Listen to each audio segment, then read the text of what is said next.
اچھا سر، وہ اس پہ اب یہ بھی کہہ رہے ہیں مسلم لیگ نون والے کہ اگر ان کو یہ گورنمنٹ اتنی ہی بری لگ رہی ہے اور اگر مسلم لیگ نون ان کو اتنی ہی بری لگ رہی ہے تو پھر یہ مسلم لیگ نون کی طرف سے دیے گئے تمام عہدے چھوڑ کیوں نہیں دیتے؟ مسلم لیگ نون کی طرف سے تو کوئی عہدہ نہیں ہمیں ملا ہوا. اگر ان کا یہ خیال ہے کہ مسلم لیگ نون نے کسی ہمیں کوئی خیرات میں یہ عہدے دیے ہیں تو وہ ان کی غلط فہمی ہے، بہت بڑی غلط فہمی ہے. ہم نے بالکل ہم تسلیم کرتے ہیں کہ انہوں نے ہمیں پریزیڈنٹ صاحب کا ووٹ دیا، ہم یہ مانتے ہیں کہ انہوں نے ہمیں چیئرمین کا ووٹ دیا. اس کے علاوہ انہوں نے کون سا ووٹ دیا ہمیں؟ ٹھیک ہے. اور اس کے بدلے ہم سے ووٹ کتنی دفعہ لیے ہیں انہوں نے؟ ٹھیک ہے. ہم سے کتنی دفعہ ووٹ لیے ہیں انہوں نے؟ مطلب 2 دفعہ ہم نے ان کو وزیر اعظم بنایا، اس سے علاوہ کیا کریں؟ ٹھیک ہے. عہدے آپ سمجھتے ہیں کہ مسلم لیگ نون کی طرف 2 سے دفعہ وزیر اعظم بنایا، 3 دفعہ وزیر اعلیٰ بنایا پنجاب میں. اچھا سر، پنجاب میں آتے ہیں. پنجاب میں آپ کیا سمجھتے ہیں؟ آپ کو نہیں لگتا کہ آپ کے پاس اتنا بڑا موقع تھا کہ دوسری کوئی سیاسی جماعت نہیں تھی پورے پنجاب میں، یعنی پی ٹی آئی تھی، پی ٹی آئی کے ساتھ جو حال ہے ہوا ہے یا جو ہو رہا ہے وہ آپ کے سامنے ہے، تو پیپلز پارٹی اس دوران اپنے آپ کو منظم نہیں کر سکتی تھی پنجاب میں، جو نہیں کر پائی؟ دیکھیے، پاکستان پیپلز پارٹی ایک بڑی منظم جماعت ہے. پاکستان پیپلز پارٹی کا جو ٹرینڈ ہے وہ اپورڈ ہی گیا ہے 2013 سے بعد سے آنورڈز. ہم نے ہر الیکشن میں بہتر پرفارم کیا ہے، زیادہ سیٹیں لے کے ہم آئے ہیں، لیکن اس میں گنجائش ضرور ہے بہتر پرفارمنس کی. اس میں پارٹی کی لیڈرشپ جو ہے وہ پنجاب، چاہے وہ وسطی پنجاب ہے چاہے وہ جنوبی پنجاب ہے، اس دونوں جگہ پر وہ اپنے کینڈیڈیٹس کو سپورٹ کرتے ہیں اور اپنے لوگوں کی خوشی غمی میں وہ شامل رہتے ہیں. اور ایکسیس جو ہے وہ شاید ہماری لیڈرشپ کا بہت بہتر ہے. اگر آپ مقابلہ کریں کہ نون لیگ کی لیڈرشپ کے ساتھ، تو ہماری لیڈرشپ زیادہ ایکسیسیبل ہے لوگوں کو اور جو ہمارے کینڈیڈیٹس ہیں ان کو. سر، پاکستان پیپلز پارٹی کی طرف سے حالیہ دنوں میں الیکشن پہ بہت زیادہ تنقید دیکھنے کو مل رہی ہے، الیکشن 2024 پہ. ایون کہ آپ کے ایک اسپوکس پرسن کی طرف سے یہ بھی کہا گیا ہے کہ میاں نواز شریف صاحب کے حلقے کی ذرا گنتی کروائے نا، اگر وہ حلقہ فیر نکل آتا ہے تو ٹھیک ہے، اگر نہیں نکلتا تو معذرت کریں، بات ختم کریں.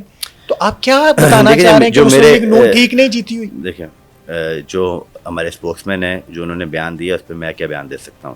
ان کا بیان تھا، وہ ان کی. آپ 2024 کے الیکشن کو کیسا سمجھتے ہیں؟ وہ ان کی رائے ہے. جہاں تک تعلق ہے میاں نواز شریف صاحب کا، ہمارے لیے ان کے لیے ہمارے دل میں ان کے لیے ذاتی طور پہ بھی بڑی عزت، بڑا احترام ہے.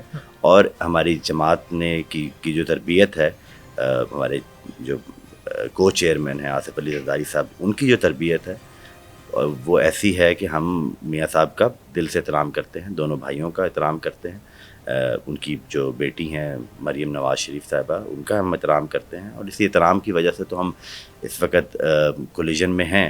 ورنہ ان کی طرف سے تو کبھی ہمیں کوئی ایسی چیز نہیں دیکھنے کو ملی کہ جس میں انہوں نے ریسیپروکیٹ کیا ہو ہمیں. ٹھیک ہے سر، ایک گلہ پیپلز پارٹی سے عوام کا ہے. پیپلز پارٹی ہمیشہ سے یہ کہتی آئی ہے کہ ہم ایک عوامی جماعت ہیں اور ہم مزدور کی اور عام آدمی کی آواز ہے. موجودہ گورنمنٹ نے 3 سال تک عوام کے ساتھ جو بھی کیا آپ خاموش رہے، لیکن اگر ابھی آپ کو کشمیر الیکشن میں وہ سیٹیں نہیں مل رہی ہیں یا اس طرح کا کوئی معاملہ ہوا ہے تو آپ نے گورنمنٹ کے خلاف محاذ کھڑا کر دیا. عوام کے لیے کیوں نہیں بولتے؟ میں آپ کا ریکارڈ تھوڑا سا درست کرتا چلوں. پاکستان پیپلز پارٹی یقیناً عوام کی جماعت ہے. جو بھی قانون سازی ہم سب نے سمجھا ہے کہ جو پاکستان پیپلز پارٹی کی لیڈرشپ نے سمجھا ہے، ہم نے ایز پارلیمانی پارٹی سمجھا ہے کہ وہ کسان دشمن ہے، مزدور دشمن ہے، عوام دشمن ہے، ہم نے اس کو اپوز کیا ہے. ہم نے جو ٹیکسیشن ہوئی تھی ایگریکلچر کی، اس کا بل جو آیا تھا ہم نے اس کو اپوز کیا تھا، ہم نے واک آؤٹ کیا تھا یہاں سے. اس کے ساتھ ساتھ جو ایگریکلچر پالیسی تھی، بجٹ کے اسپیچز آپ ہماری اٹھا کے دیکھ لیں، ایگریکلچر پالیسی تو ہے ہی نہیں اس حکومت کی. معاشی قتل کیا انہوں نے اس کا، کسان کا. ہم نے اس کے اوپر بھرپور تنقید کی. اس کے ساتھ ساتھ جو انہوں نے ٹھیکے دے دیے، ٹھیکے پہ ایجوکیشن دے دی، ٹھیکے پہ ہیلتھ ڈپارٹمنٹ کو دے دیا، بی ایچ یو سارے انہوں نے پرائیویٹائز کیے، اس کے اوپر پاکستان پیپلز پارٹی نے کھل کے تنقید کی.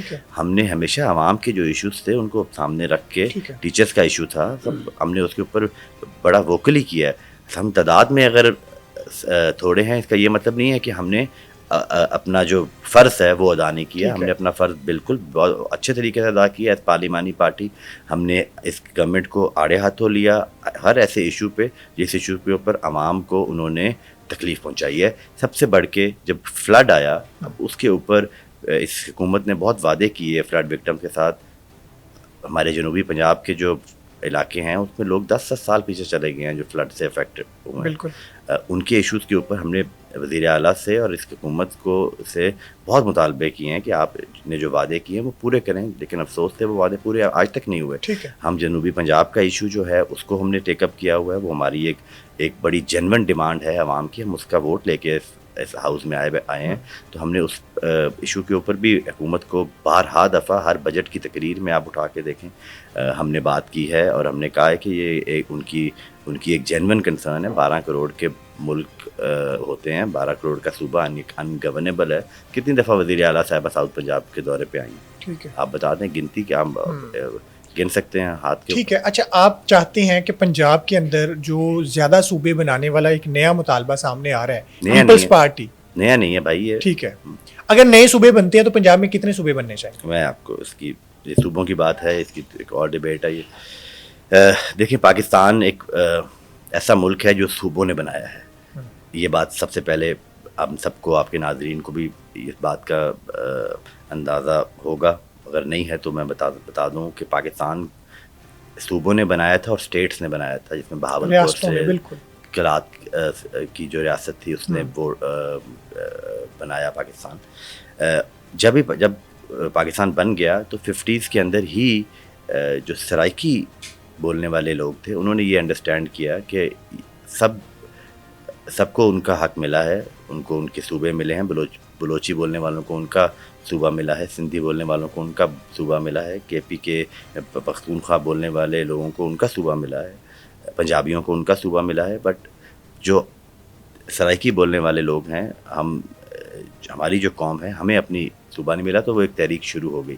تو یہ بڑی پرانی تحریک تھی جو اس کو 2010 میں اس وقت کے وزیر اعظم یوسف رضا گیلانی صاحب نے on the floor of the house اجاگر کیا. اس کے بعد ایک آئینی بل پاس کیا سینٹ سے, کمیشن بنا, کمیشن کی اپنا کام کیا. انہوں نے اوپن ہیئرنگس کی, انہوں نے سب کو بلایا, جرنلسٹ کو, وہاں کے جو لکھنے والے تھے پرانے ان کو بلایا, وہاں کے سول سوسائٹیز کو بلایا, تمام جماعتوں کو اکٹھا کر کے ایک رپورٹ, فروغ نائک صاحب کی ایک رپورٹ ہے, وہ میں چاہوں گا آپ لوگ ضرور پڑھیں سارے.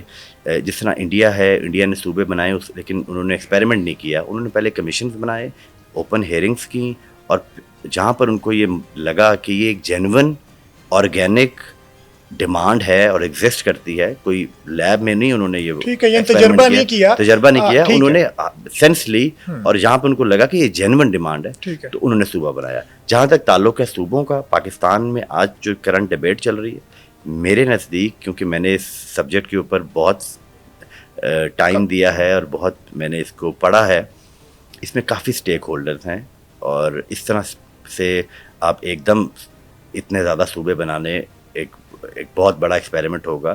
اس میں آپ نے پانی کی ڈسٹریبیوشن کرنی ہے, اس میں NFC کی